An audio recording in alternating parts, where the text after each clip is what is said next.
we'd like to welcome everyone in the audience and those that are home to our May 15th Planning Board meeting. At this time, Tab, would you call the roll, please? Yes, ma'am. Faye Barefoot, Present. Frank Bradham, Here.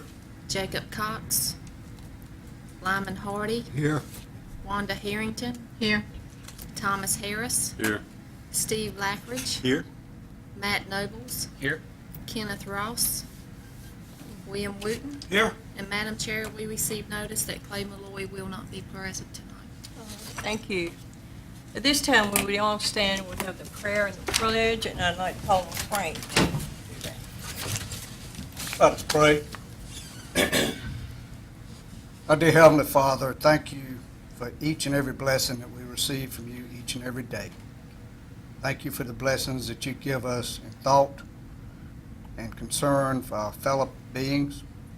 Thank you for the blessing of our freedom of speech and our freedom of religion. Thank you for the blessing of our freedom of government. As we deliberate today and make recommendations to the county fathers, let us thinking be for the county and the people that live in it and nothing else. In his name we pray. Amen. We'll face the flag. I pledge allegiance to the flag of the United States of America and to the republic for which it stands, one nation, under God, indivisible, with liberty and justice for all.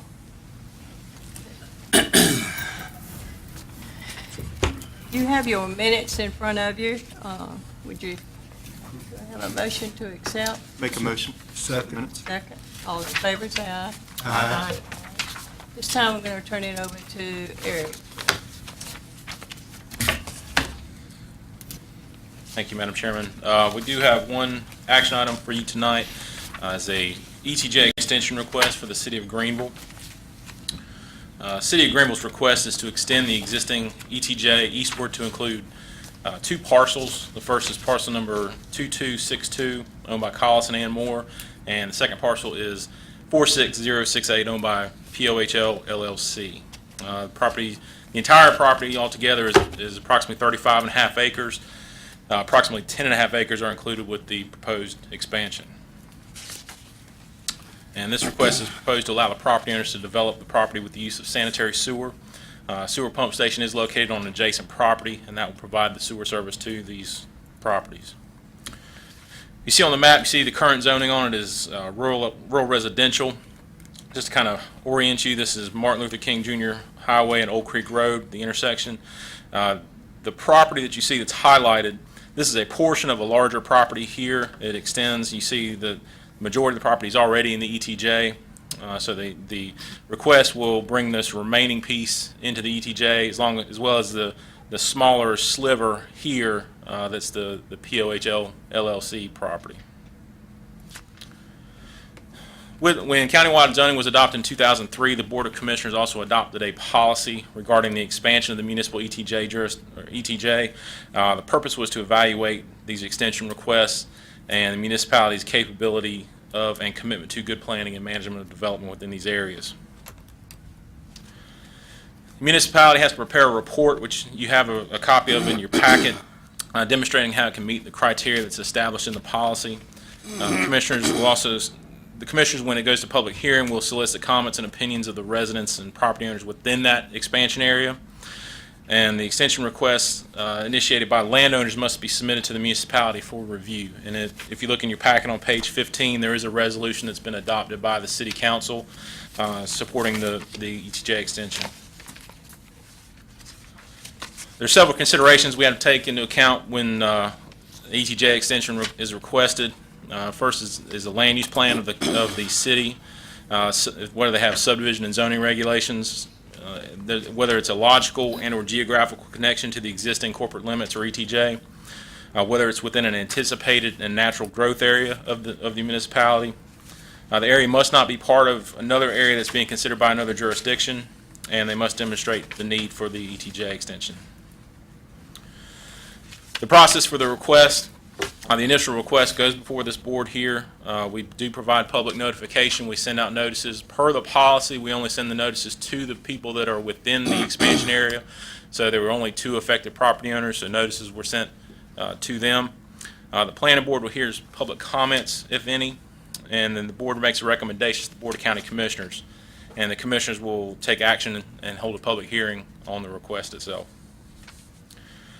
We prepared some facts and impacts. There's also a copy of this in your packet as well. If an ETJ request is approved by the Board of County Commissioners, the municipality must follow the procedures that are outlined by the state statutes for accepting that property into their ETJ. That also includes notices to any affected landowners, solicitation of comments, and a public hearing also. Municipal taxes are not imposed or collected within the ETJ, and they also do not receive municipal services such as police protection or trash pickup, that sort of thing. Municipal land use codes do, however, apply within the ETJ. And things like zoning and subdivision regulations, also minimum housing code requirements and building code requirements are enforced within ETJ by the municipality. So we would no longer do any kind of zoning or subdivision or even building inspections within this area. Impacts on the property owners. Again, new land uses and building development is subject to the city's building code and zoning requirements. Representation of the overall ETJ area is provided on the planning board and the board of adjustment, but not on the city council. And again, that's the overall ETJ. It's not just certain sections of the ETJ. Staff's recommendations, we do find the request is consistent with the criteria in the county's ETJ extension policy. The City of Greenville's land use plan does currently incorporate the requested area. And given the close proximity of the existing municipal and ETJ limits, we do feel like it's in an anticipated and natural growth area for the city.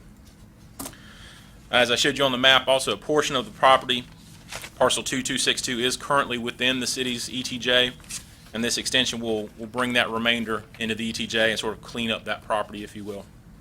Water service and sanitary sewer service are available, and the geographic location makes it more conducive for the area to be served by the city.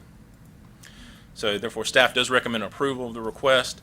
The next step would be to send it to the Board of County Commissioners for a public hearing. They're tentatively scheduled for June 17th. And we'll also be advertising and sending out notices to those property owners for that meeting as well. And so with that, Madam Chairperson, I'd like to open up the public comment session. Okay. We want to open it up for public comments. Is there anyone in the audience that would like to speak or signed up to speak? Good evening, board members. Ken Malpas, representing Collismore and Poe. This is just kind of a little bit of a cleanup because it's 2 parcels that's owned by the same people, and this is just a sliver of land that was left in between. Initially, there was 1,000 feet off of the road that ran with ETJ, and this is just a remainder piece that we'd like to go ahead and incorporate and put sewer and develop. I'd be glad to answer any questions. Any question by the board? Mr. Malpas? Is there anybody else in the audience that would like to speak? Okay, if not, is there any questions from the board? Hey, well, Eric, you said the reason they wanted this was the sewer? Yes, sir. That's not recommending ETJ across the county, is it? I don't know that it's available throughout the entire ETJ, but I think, and Ken might be able to speak a little bit better to this, I think the people that own the property have already paid for the improvements to have sewer out in that area. Oh, okay. I think they've paid for the pump station on the property. It's next to this, and they can very easily extend it to this property as well. Well, you know where I was getting at. The city was going to do this. I know a whole bunch of ETJs would love to have the sewer out there. Right. Any other questions? You said that there's 2 properties, all by the same owner, different names, but not all of the 2 properties will be in the ETJ when we take this action. Is that right? Both the properties, with this action, both the properties will be entirely within the ETJ. Entirely, okay. That's correct. The one is split, and then the smaller, there's a small sliver of a piece of land, and that'll be brought into the ETJ as well completely. Madam Chairman, I move for adoption of this motion. Second. Okay, we have a motion and a second. All in favor, raise your right hand. Okay, motion carries. Thank you. Thank you. At this time, we'd like to recognize James Rhodes for the informational items. Thank you, Madam Chair. Several informational items since we did not meet for your April meeting, and wanted to follow up first with one of your recommendations that was moved forward to the commissioners.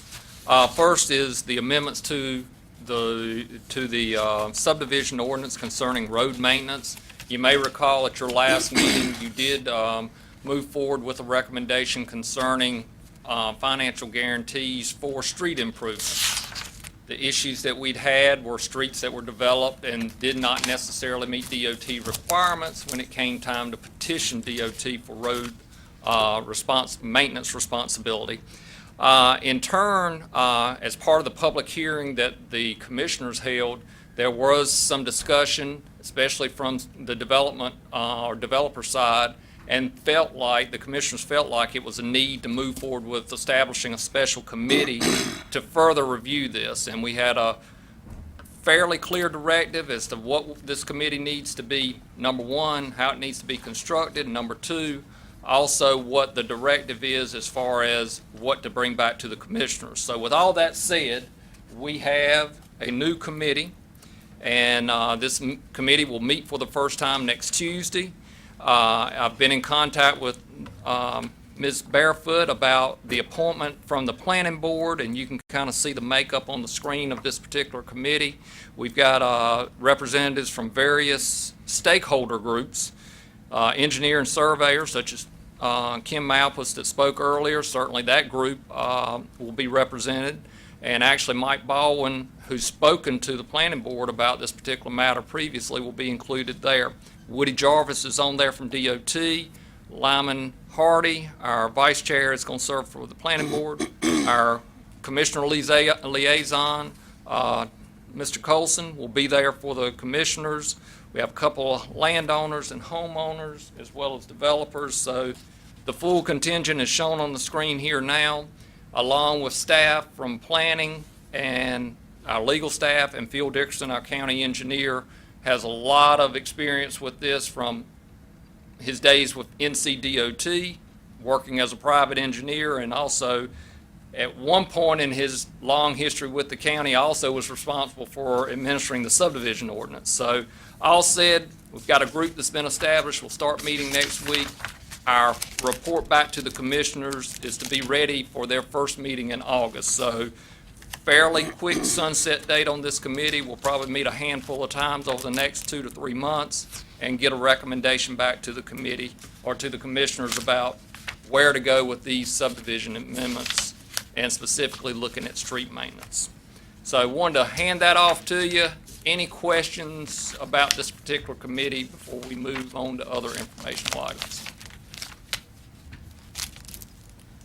Madam Okay. Chairman, may I speak? Okay, yes.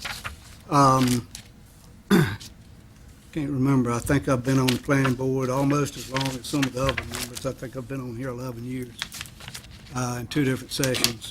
To my memory, this is the only time that not only has the county commissioners not accepted a recommendation from this board, but then they created an entirely another body to enter the question.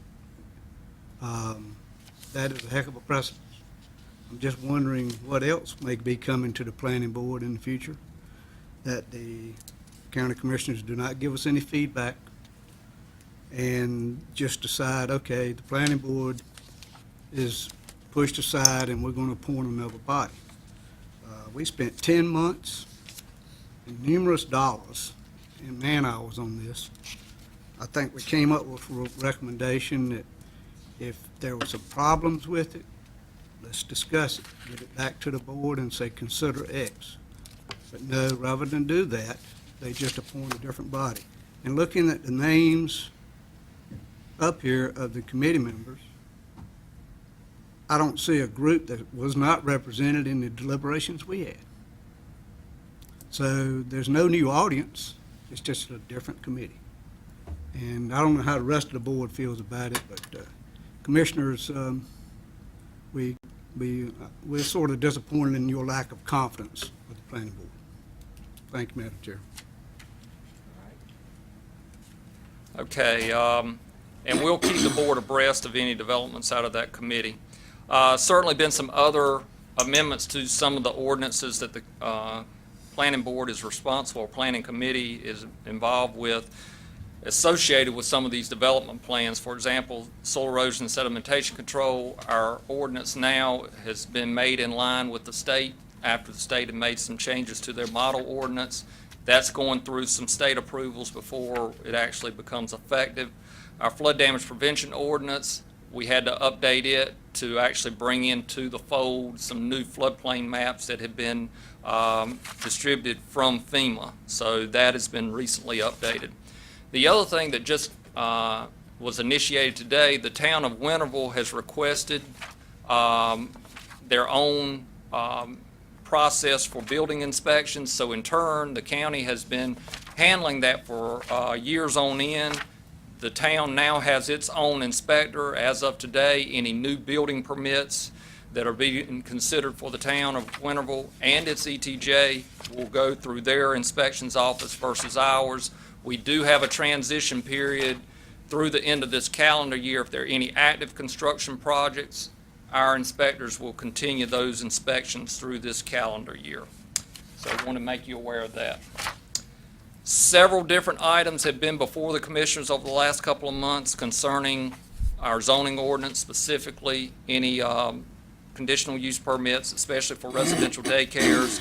One in particular that you were involved with was the Ram Horn Solar Center. You may recall there was an amendment request for, actually a text amendment, not a map amendment, to include solar farms within, as an allowable use within our zoning ordinance. That was approved by the commissioners, and I'll go ahead and let you know up front, our first solar farm conditional use permit will be heard by the commissioners at next Monday's commissioners meeting. So these items, staff has been meeting and talking with a number of groups. It seems like this is just the beginning. We've got one conditional use permit coming in next week.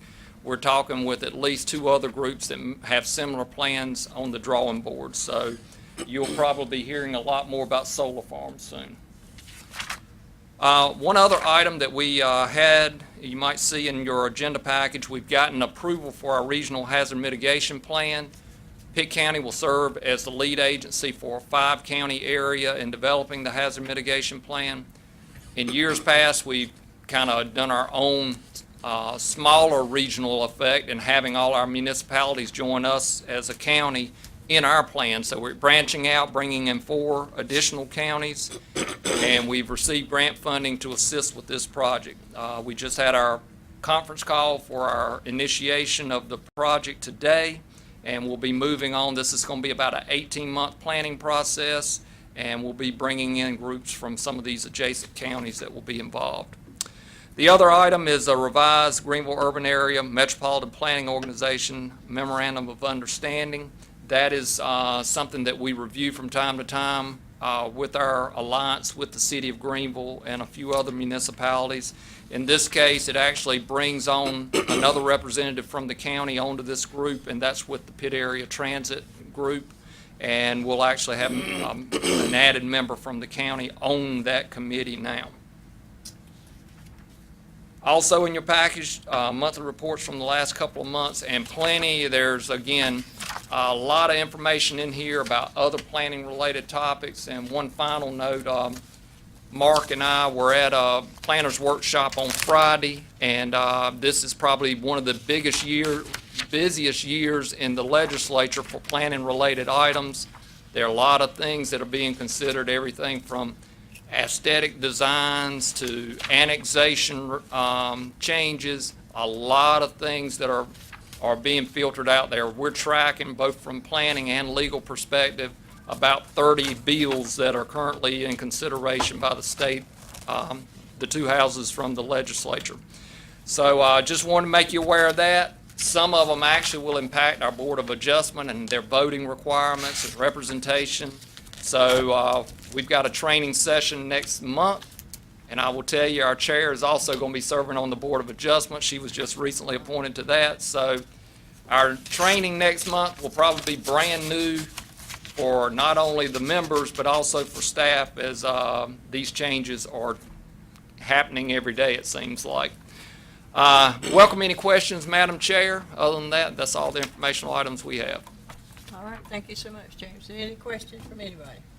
Well, okay. We'd like to say it's good to have Commissioner Colson here with us tonight. We appreciate you coming, we really do. And, any other comments from anybody from the board? None? Okay, motion to adjourn. Adjourn. All right, thank you for coming.